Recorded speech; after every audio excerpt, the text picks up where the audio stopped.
பாக்கியலட்சுமி சீரியல்ல இன்னைக்கு என்ன நடந்ததுன்னு பார்க்கலாம் வாங்க. ஏற்கனவே செலியனும் எழிலும் சேர்ந்து நிதிஷை அடிச்சதுனால சந்திரிகா கமிஷனர் ஆபீஸ்ல புகார் கொடுத்திருந்தாங்க. இதெல்லாம் அவங்க பையனுக்கு நடந்த அடியை பழிவாங்கிறதுக்காக செய்த விஷயம். அதனால பாக்கியா, செழியன், எழில், கோபி 4 பேரையும் போலீஸ் ஸ்டேஷனுக்கு வர சொல்லிடுறாங்க. இவங்க போனதும் கமிஷனர் முன்னாடி சுதாகரும் சந்திரிகாவும் அடுக்கடுக்கா புகார்களை சொல்றாங்க. அவங்க சொல்ற ஒவ்வொரு வார்த்தையிலும் பாக்கியாவுக்கும் கோபிக்கும் உள்ளுக்குள்ள ஒரு டென்ஷன் கூடுது. ஏன்னா அவங்க பசங்க தவறு செஞ்சுட்டாங்களோங்கிற ஒரு பயம் அவங்களுக்குள்ள இருக்கு. செழியன், எழில் 2 பேரும் சேர்ந்து நிதிஷை அடிச்சது தெரிஞ்சதும் பாக்கியாவும் கோபியும் அப்படியே ஷாக் ஆகிடுறாங்க. ஐயோ, என் பசங்க இப்படி செஞ்சுட்டாங்களா அப்படின்னு பாக்கியாவுக்கு ஒரு மன கஷ்டம். ஏன்னா அவ ஒரு நல்ல தாயா இருக்கிறதால தன் பிள்ளைகள் இப்படி ஒரு பிரச்சனையில சிக்கியதை நினைச்சு வருத்தப்படுறது இயல்பு. கமிஷனர் ஆபீஸ்ல நிதிஷினியாவை ஏமாத்தி கல்யாணம் பண்ணிக்கிட்டத பத்தி பாக்கியா வருத்தத்தோட விளக்கி சொல்றா. அவன் போதைக்கு அடிமையானவன்கிறத சொல்லாம கல்யாணம் பண்ணிக்கிட்டதா சொல்றா. அவங்க குரல்ல ஒரு தாய் படுற வேதனை அப்படியே தெரியுது. பாக்கியாவுக்கு நியாயத்தின் பக்கம் இருக்கிறதால தன் மகளுக்கு நடந்த அநியாயத்தை வெளிப்படுத்த துடிக்கிறா. ஆனா சுதாகர் எல்லா விஷயத்தையும் முன்னாடியே சொல்லிதான் கல்யாணம் பண்ணினோம் அப்படின்னு சொல்லி பெரிய ஷாக் கொடுக்கறா. சுதாகர் தன் தவறை மறைக்க பொய் சொல்றது அவனுக்கு சாதாரணமான விஷயம். இதை கேட்டதும் கோபிக்கு ரொம்ப கோபம் வந்துடுது. அவர் முகமே மாறி, உங்களை நம்பினது எங்களோட பெரிய தப்பு. நீங்க இவ்வளவு கேவலமான ஆளா இருப்பீங்கன்னு நினைக்கல. இதெல்லாம் முன்னாடியே தெரிஞ்சிருந்தா உங்க பக்கமே தலை வச்சு படுத்திருக்க மாட்டோம். இனியாவை நிதிஷ் டிஸ்டர்ப் பண்ணதுனாலதான் என் பசங்க அடிச்சாங்க. அவன் டிஸ்டர்ப் பண்ணலைன்னா நாங்களும் அவங்க விஷயத்துல தலையிட மாட்டோம் அப்படின்னு கோபி ஆவேசமா பேசுறாரு.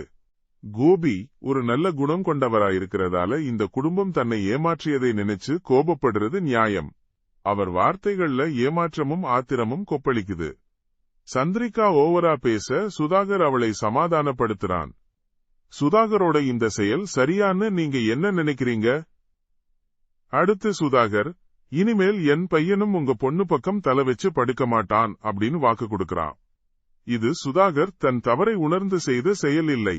இனியா அவனுடைய குடும்பம் மீது நடவடிக்கை எடுப்பேன் என்று எச்சரித்ததால் பயம் காரணமாக இந்த வாக்குறுதியை கொடுக்கிறான்.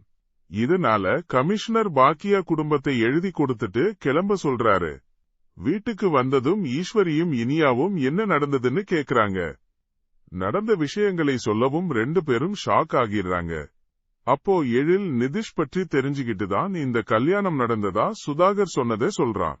இதை கேட்ட பாக்கியாவுக்கு ஒரு கலக்கம். என்ன இவ்வளவு பெரிய ஏமாத்திட்டாங்களா அவங்க மனசுக்குள்ள ஒரு பெரும் சுமை. தான் நம்பியவர்கள் இப்படி ஏமாற்றியதை நினைத்து பாக்கியாவுக்கு மனம் உடைந்து போகுது. இதை கேட்டதும் இனியாவுக்கு உச்சக்கட்ட கோபம் வந்துடுது. அவளோட கண்கள் சிவந்து உடம்பெல்லாம் நடுங்க. ஆபீஸ் போறேன் அப்படின்னு சொல்லிட்டு கிளம்பி நேரா சுதாகர் வீட்டுக்கு போறா. இனியா ஒரு நல்ல குணம் கொண்டவளா இருக்கிறதால அவளோட குடும்பத்துக்கு நடந்த அநியாயத்துக்கு நீதி கேட்கறதுக்காக போறா. அங்க அவளை பார்த்ததும் மறுபடியும் வீட்டுக்கு வந்துட்டியான்னு சந்திரிகா திமிரா பேசுறா. தன் தவறை ஒருபோதும் ஒத்துக்கொள்ளாத அகம்பாவம் அவளுக்குள்ள இருக்கு. ஒரு மருமக இவ்வளவு வாய் பேசுகிறாளே என்ற கோபம் அவளை சூழ்ந்திருக்கிறது. சுதாகரும் நீ வரமாட்டேன்னு நினைச்சேமா அப்படின்னு சொல்றான். அதுக்கு இனியா, இந்த வீட்ல கால் வைக்கவே கூடாதுன்னு நினைச்சேன். ஆனா கால் வைக்க வேண்டிய நிலைமை வந்துடுச்சு. நீங்க எங்களுக்கு பண்ண அநியாயம் எல்லாம் போதாதா? இப்போ எதுக்காக என் அண்ணன்களை எதுக்காக ஸ்டேஷனுக்கு வர வச்சீங்க? நானும் ஸ்டேஷன் போவேன், உங்க மேலையெல்லாம் புகார் கொடுப்பேன் அப்படின்னு ஆவேசமா பேசுறா. அவளோட ஒவ்வொரு வார்த்தையிலும் பழிவாங்கும் உணர்வு அலைமோதுது. அதுக்கு சந்திரிகா, நீ கம்ப்ளைண்ட் கொடுத்தா எங்களை தூக்கி உள்ள வச்சிட போறாங்களா அப்படின்னு திமிரா பேசுறா. அவளோட முகத்துல ஒரு அகங்காரம். இது சந்திரிகாவோட வில்லத்தனத்தை காட்டுது. அதுக்கு இனியா, கேஸ் எடுக்கலன்னா பரவாயில்ல, நியூஸ்ல உங்க மானத்தை கப்பல்ல ஏத்திருவேன் அப்படின்னு திடீர்னு பதிலடி கொடுக்கறா. இனியாவுக்குள்ள இருந்த கோபமும் நியாயம் கேட்கும் எண்ணமும் இந்த வார்த்தைகள்ல வெளிப்படுது. இதை கேட்டதும் சுதாகர் அப்படியே பயந்து போயிடுறான். அவனோட முகத்துல ஒரு பதற்றம் தெரியுது. ஏன்னா அவங்களோட மானம் போயிடுமோன்னு ஒரு பயம் அவனுக்குள்ள வருது.